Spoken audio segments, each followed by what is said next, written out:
მართლის გასავრცელებლად ინდისის პატიმრების ოჯახები და ქალი პოლიტიკოსები მოქალაქეებს მიმართავენ. რეჟიმის მიერ უკანონო დატყვევებულთა მშობლები ხალხს ელოდებიან თბილისის კლასიკური გიმნაზიის წინ დღეს 5 საათიდან 9 საათამდე. მსურველებს გადასცემენ გაზეთებს, რომელიც პოლიტპატიმრების წერილებს აერთიანებს. პროექტის ავტორები ფიქრობენ, რომ ასე ინდისის პატიმართა სათქმელი უფრო მეტ მოქალაქესთან მივა.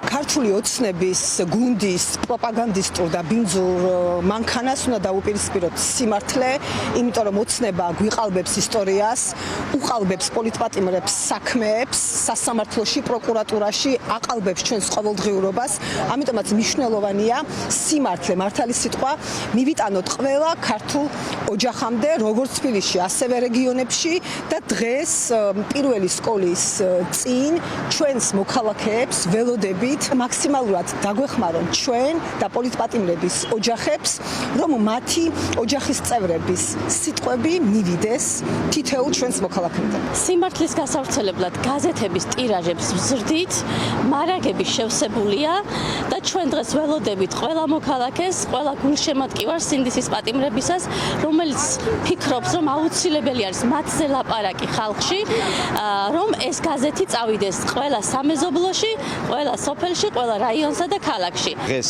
თავარი იარაღი რუსული რეჟიმის არის პროპაგანდა. ამ პროპაგანდის წინააღმდეგ ბრძოლას ჭირდება მობილიზებული დახვედრა და შესაბამისად ყველა ინფორმაცია, რაც რეალურია, რაც ნამდვილია და ჭეშმარიტია, საზოგადოებას უნდა მივაწოდოთ ყველა ხერხით. ეს საშუალება არის ყველაზე იაფი და ამავდროულად ყველაზე ეფექტური საშუალება სწორი ინფორმაცია და ობიექტური ინფორმაცია მივაწოდოთ საზოგადოებას.